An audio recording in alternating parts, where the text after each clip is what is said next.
우리 모두는 자랑스러운 육군이었거나 육군이거나 육군의 가족입니다. 육군과 육군장병, 육군가족과 함께하는 대한민국 육군협회 아로카. 지상군 연구소 대드론 센터장 임무를 수행하고 있습니다. 지난 18년도에 전역을 했고 군에서는 육군 방공 병과에서 오랫동안 근무를 했습니다. 우리 이제 언론에서도 그렇고 군에서도 그렇고 이제 3m 이하 크기로 이렇게 보고 있습니다. 과거에 5차례의 침투에 추락했던 그런 사례들이 있는데 특히 그 인제 지역에서 떨어졌던 소형 무인기와 비슷한 수준인 것으로 지금 확인이 되고 있고, 실제 이제 그걸 육안으로 봤던 이번에 조종사들에 의하면은 그 정도 수준으로 판단이 되고 저도 그렇게 생각합니다. 특히 이제 재질이 플라스틱류로 되어 있고 소음이 적다 보니까 이번에 탐지가 좀 일부 좀 제한되고 타격할 때도 어려움이 있지 않았었나 싶습니다.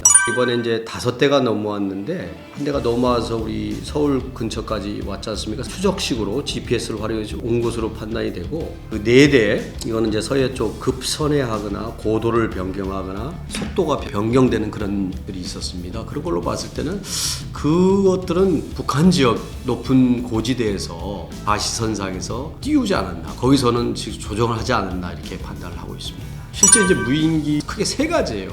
방금 얘기한 대로 직접 보면서 또는 통신 축선 있는 중계 가능한 지역에 해가지고 보면서 자기가 조종하는 경우가 있고, GPS나 이제 INS라고 해서 그런 시스템에 의해서 자율주행하는 식으로 지가 찍은 지점을 따라가면서 하는 것으로 이렇게 있고, 많이 상용화는 안 됐지만 5G나 LTE 이런 통신망들의 전파를 따라가면서 가는 그런 경우도 있습니다. 그러니까 이번에 한 것은 아까 말한 첫 번째와 두 번째 경우를 섞어서 하지 않았나 이렇게 생각이 듭니다. 전체적인 수준에서는 상중하로 따지면 한 중 정도 되고요. 북한은 중국 기술을 대다수 다 도입을 하고 일부 이제 러시아 기술, 이란 기술 이런 것들을 도입을 많이 하고 있습니다. 그런데 중국제 자체가 어떤 민수 쪽은 좀 강화되어 있으나 군 쪽은 굉장히 아직도 굉장히 미국에 비해서 이스라엘에 비해서 낮거든요. 그래서 그런 걸로 봤을 때는 북한 수준도 그렇게 어떤 기술적인 면에서는 우위에 있지 않다. 어떤 성능이 우수화되고 정밀성이 향상되려면은 위성에 의한 통신을 통해서 정확한 지점을 가고 원하는 지역으로 가고 확인도 되려 영상 쪽도 돼야 되는데 그런 능력은 없는 것으로 파악이 되고, 재작년에 김정은이가 국방공업발전 과업 지시를 뭘 내렸냐면은 앞으로 500km 이상의 무인 정찰기를 개발해라 하고 지시를 했어요. 그런 걸로 봤을 때 그 정도 수준은 우리나라나 미국이나 이스라엘은 충분히 다 가지고 있는 거거든요. 그래서 아직은 그 상태에 안 이뤘기 때문에 그런 지시를 내야 되지 않았겠느냐. 그래서 현재 수준은 중국의 민수 장비를 수입해다가 개조해서 거기다가 카메라라든지 각종 영상 장비를 달아서 한 것으로 파악이 됩니다. 이 방공작전 수행 절차를 보면 무인기를 탐지해서 식별을 하고 격추, 그러니까 무력화하는 그런 3가지 단계로 이루어지는데, 사실 탐지하고 식별은 거의 동일시입니다. 탐지가 됐느냐, 격추됐느냐, 이게 큰 흐름인데, 과거에 사실 우리가 뭐 탐지해서는 게 아니라 걔네들이 떨어져서 연료가 부족하거나 뭐 부품이 고장나거나 해서 한 사례였어요. 근데 이번에는 실제 넘어오기 전부터, 넘어올 순간부터 우리가 확인이 됐고 탐지가 됐고 추적도 됐거든요. 그런 걸로 봤을 때 제가 절반의 성공이라고 얘기를 했고, 사실 이제 타격 분야는 이거는 여러 가지 고려 요소가 있을 수 있어요. 실제 이제 대공포 같은 경우는 타이밍이 사실 있었는데도 불구하고 사격은 못한 많았어요. 이번에는 여러 군데에서 이렇게. 그러니까 이 대공포라든지 이번에 이제 헬기가 쏘았지만은 지상에 있는 대공포 방공 무기들의 사거리를 고려했을 때 충분히 사거리는 가능하거든요. 그런데 이제 이 대공포의 낙탄, 또 이 장비가 떨어졌을 때의 피해 이런 것, 그리고 이제 이번에 헬기 같은 거 쏘았을 때 아니면 공군에서도 쏘았을 때 공중에서 지상으로 쏘는 거거든요. 이 하나를 떨어뜨리기 위해서 수많은 사람이 있었다, 피해가 있었다 했을 경우에는 그거는 더 큰 파급 효과가 되거든요. 그래서 어느 조종사의 고뇌라는 그런 글도 한번 읽어봤지만은 그런 여러 가지 여건에서 타이밍이 제대로 맞지 않았다. 그래서 저는 이제 이번엔 문제점을 확인할 수 있는 기회가 됐기 때문에 그래서 탐지는 됐고 그래서 절반의 성공이라고 제가 이제 표현을 했습니다. 많이 됐죠.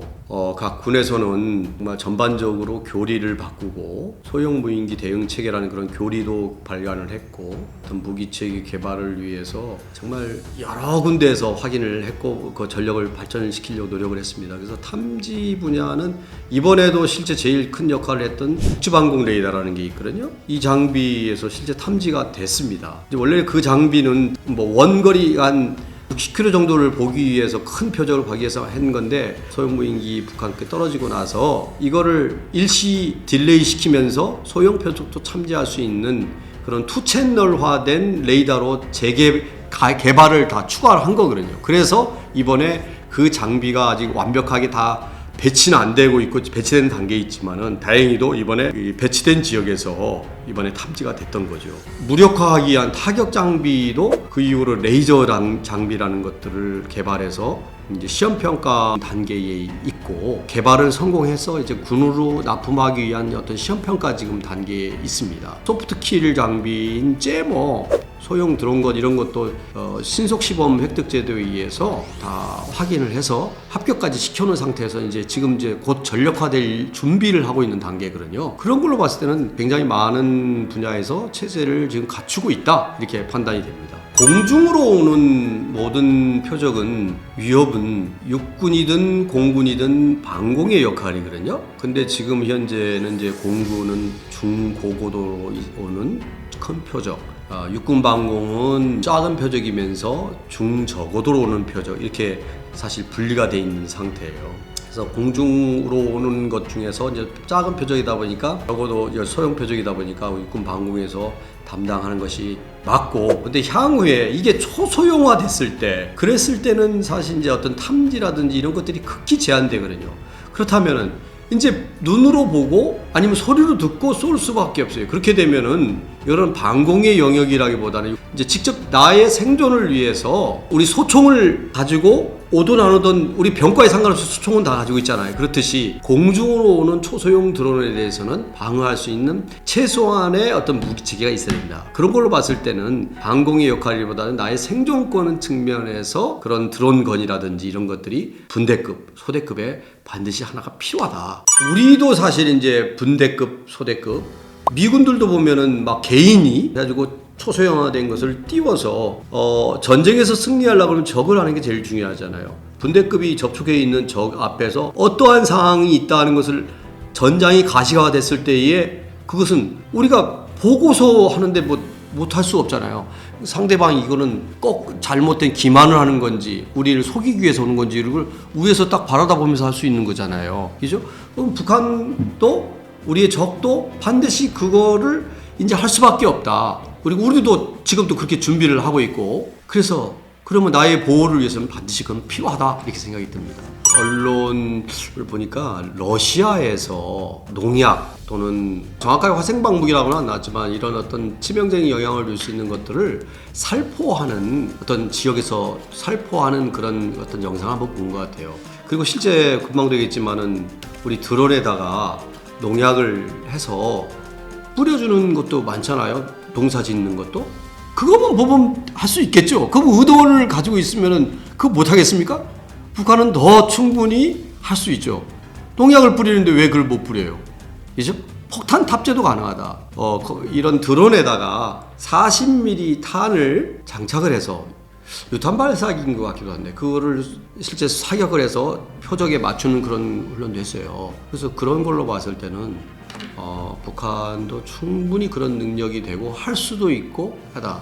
근데 저는 두렵게 느껴지는 게 뭐냐면은 드론을 만약에 밀집된 이런 사람들이 밀집되어 있는 공연장이라든지 아니면은 뭐 행사 지역 이런 운동하는데 이런 데다가 떨어뜨려 가지고 거기서 했을 때 그 피해는 지난번에 이태원에서 큰 참사가 있었지만 거기다가 이제 어떤 생화학 무기가 될 수도 있지만 폭탄도 떨어뜨릴 수도 있고 이게 이제 시한폭탄 개념으로 떨어져 있다가 어느 정도 시간이 지나고 사람이 많이 감지가 되면은 그때 터지도록 하는 그런 것도 있어요. 지가 터져가지고 없어져 버리니까 흔적도 없어져 버리고 그러니까 이런 거에 대한 대비가 이제 앞으로는 이제 실제화됐다고 이렇게 생각을 합니다. 그래서 북한도 마음만 먹으면은 할 할 수 있지 않겠느냐.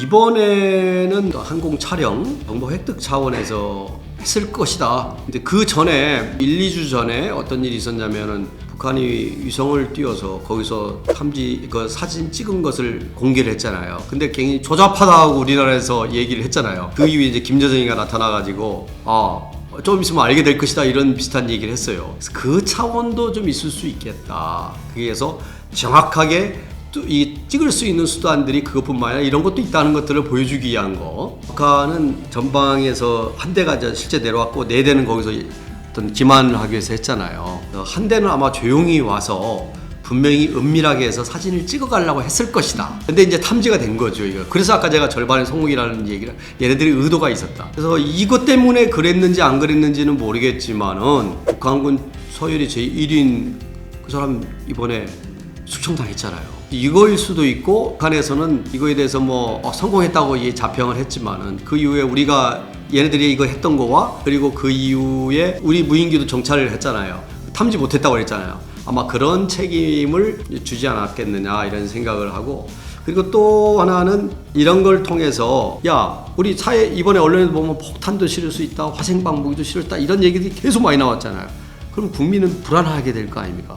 그런 무기들을 우리가 군이 제대로 타격을 못한다 이런 것들을 줬을 때 어떤 사회 심리 동요할 수 있는 것들, 그리고 군과 어떤 민간인들을 이간질시키려고 하는 어떤 그런 것도 있지 않았었느냐 이런 생각이 듭니다. 저는 초소형 군집 드론이다 이렇게 생각합니다. 올해도 보니까 북한도 그렇고 작년에도 그렇고 보니까 드론을 막 100여 대, 200여 대를 띄워서 우리나라에서 또 이게 많이 하듯이 그런 걸 군집 드론 형식으로 만들고 글자를 새기고 그러잖아요.